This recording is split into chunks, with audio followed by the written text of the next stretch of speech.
Madame, Messieurs, bienvenue si vous nous rejoignez dans cette édition du journal à la une. Quelle occupation pour les élèves pendant cette période de vacances finissantes? En tout cas, notre équipe est allée à la rencontre de quelques parents et élèves. Question de recueillir leurs avis à ce propos. Suivez ce reportage de Jude Muntali et Anthony Gonza.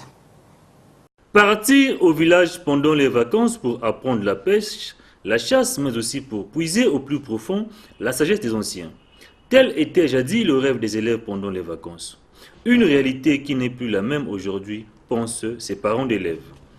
Bon, chantier vacances à notre époque, pendant les vacances, les parents nous menaient au village. On partait au village avec les parents pour aller voir les grands-parents, comment est la famille, comment ça se passe au village, et puis voilà quoi. Moi, j'ai parti souvent, en ce temps-là, j'habitais Pointe-Noire, je venais souvent ici à Brazzaville. Je venais passer souvent les vacances chez notre grande sœur aînée qui était à Brazzaville en ce temps-là. Et puis, des fois, je veux partir au village, passer les vacances avec ma mémé et mon pépé. Et parfois, je restais à la maison, à Pointe-Noire, durant tous les 3 mois qui durent les vacances. Avec tout ce qu'on entend, l'histoire de sorcellerie, de tout ce qui existe, on a un peu de réticence pour envoyer ses enfants aussi facilement en proie.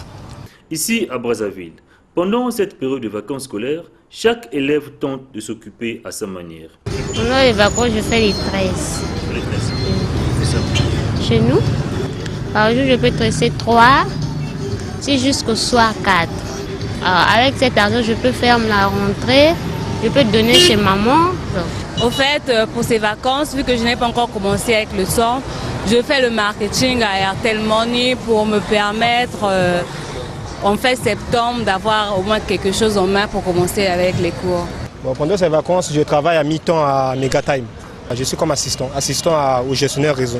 Les vacances scolaires sont une période de repos et non une période pendant laquelle les élèves devraient encore suivre des formations parallèles, ont indiqué ces Brazzavillois. Ce que nous remarquons, pendant les vacances, les étudiants ou les étudiantes sont dans les cyber pour étudier l'informatique.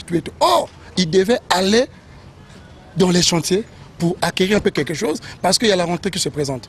Quand j'entends parler de vacances, ça dit que c'est un repos. C'est un repos. Ça dit que l'enfant est parti pendant 9 mois à l'école, étant donné qu'on arrive maintenant en vacances, qui commencent peut-être en juin, juillet jusqu'en octobre. Donc l'enfant normalement doit se reposer.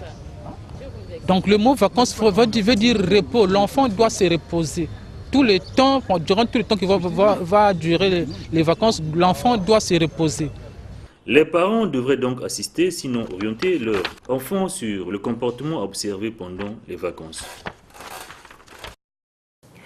Également dans l'actualité, les Brazzavillois toujours en attente de la mise en service des toilettes publiques en cours de construction dans la capitale.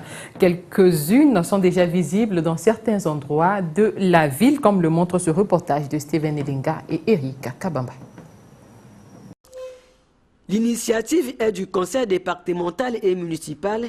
Les toilettes publiques font désormais partie du décor à Brazzaville. Bien qu'elles restent encore en phase de construction, leur présence ne passe pas inaperçue dans certains endroits de la capitale, comme ici au boulevard Alfred Raoul, en face du ministère de l'enseignement primaire, secondaire et de l'alphabétisation, et devant les sièges de la mairie de Mungali. Les Brazzavillois, eux, n'attendent que leur mise en service. Ailleurs, ça existe déjà, mais chez nous, ici, bon, généralement, il n'y en a presque pas. Donc, les gens attendent ça. C'est aussi une bonne façon d'éviter la saleté. Surtout avant la rentrée scolaire. Ça aidera notamment nos enfants à utiliser ces toilettes-là. Leur présence dans la ville est saluée, car une fois mises en service, ces toilettes publiques vont régler au-delà de la pudeur une question vitale. C'est une bonne initiative d'abord. C'est louable pour la population brazzavilloise. Au lieu de hurler dans les forêts ou bien par les caniveaux, là c'est mieux par ce que la mairie a fait, ce que le maire a fait. Tu peux sortir chez toi et quelque part tu as pris un pot pour uriner, tu sais là où pour te libérer un peu la vessie. Au lieu de libérer devant tout le monde comme ça, c'est pas bon. C'est un bon geste qui a été fait par la mairie. Nous sommes d'abord ravis et puis contents pour ce geste que la mairie a eu à faire.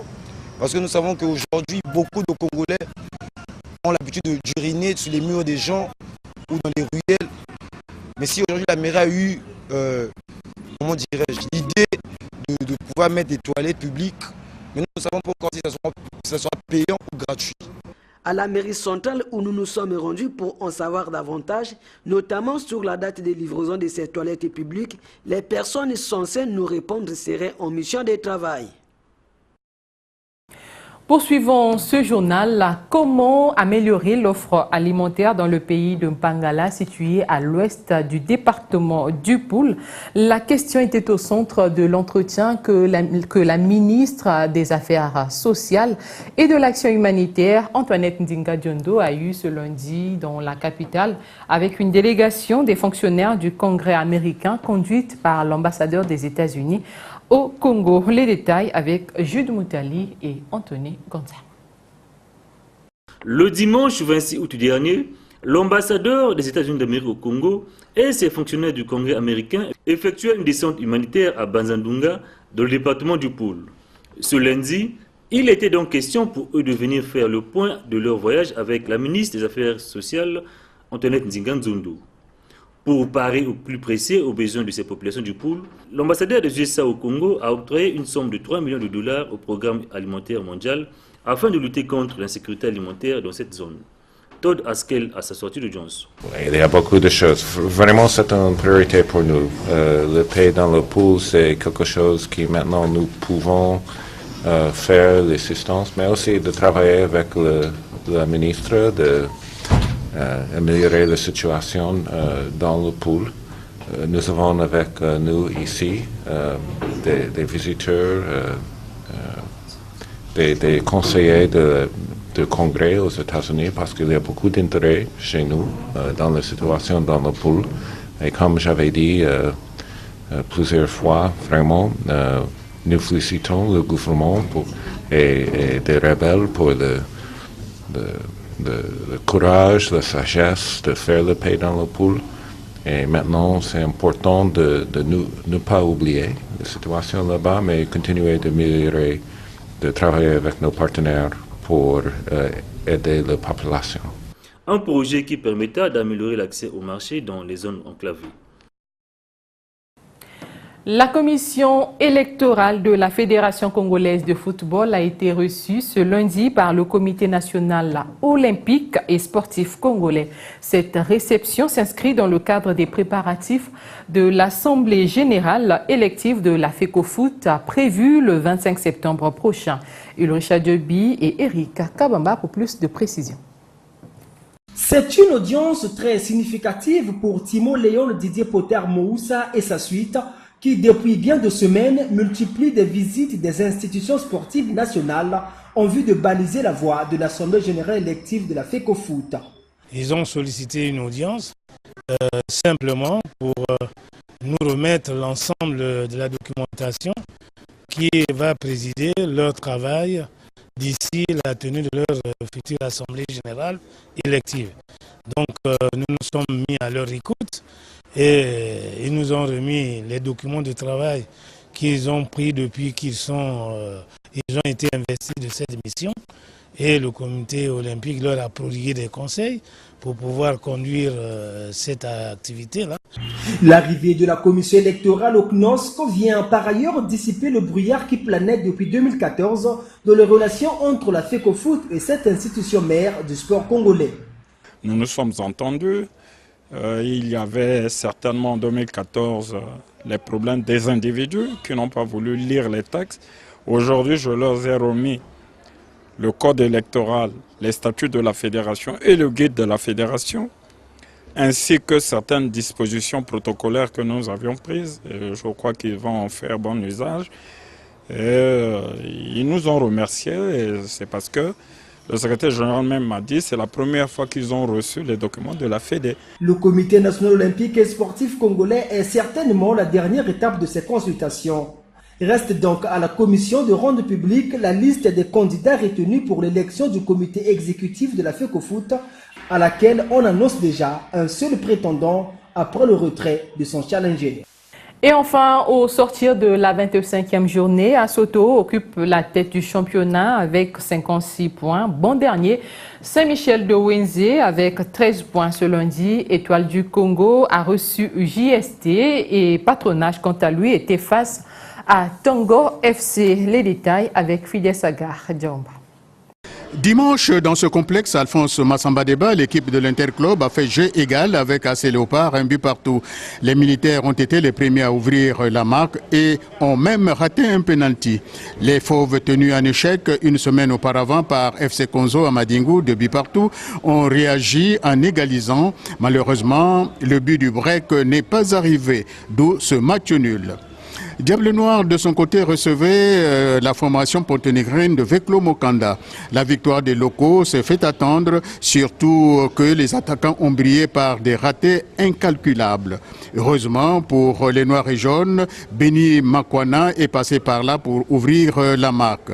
Veya avait la possibilité de faire autant. Ici également, la nonchalance a été criarde. Diable Noir se réveille et marque 2 autres buts. Score final 3 buts à 0. Les Diablotins reviennent à la 2e place du classement officieux avec 51 points, moins 2 matchs. Étoile du Congo, battu lourdement à Pointe-Noire par la Mancha, les Céliens sont encore tombés ce lundi devant GST 0-1. Patronage, de son côté, était face à la formation de Tongo Football Club, match entre le 9e et le 10e, qui a démarré par un penalty judicieusement offert à Patronage sur une faute bénigne. 1 but à 0. Par 3 fois, le TFC pouvait revenir à la marque. Les attaquants ont été peu réalistes. Les joueurs doivent endosser 7 défaites. Score final 1 but à 0 pour Patronage qui monte à 30 points ex-aequo avec la formation de Tongo Football Club. Les 4 du tableau se présentent de manière suivante. Premier Asoto 56 points, moins 1 match. Deuxième Diable Noir 51 points, moins 2 matchs. Troisième La Mancha 50 points, moins 1 match. Quatrième AC Léopard 50 points. Dans le bas du tableau, c'est la formation de Saint-Michel de Wenzé qui clôture avec 13 points seulement. Meilleurs buteurs, ils sont 2, Kader Bidimbo des Diables Noirs et Guy Mbenza de la formation de la Mancha, 13 réalisations à chacun.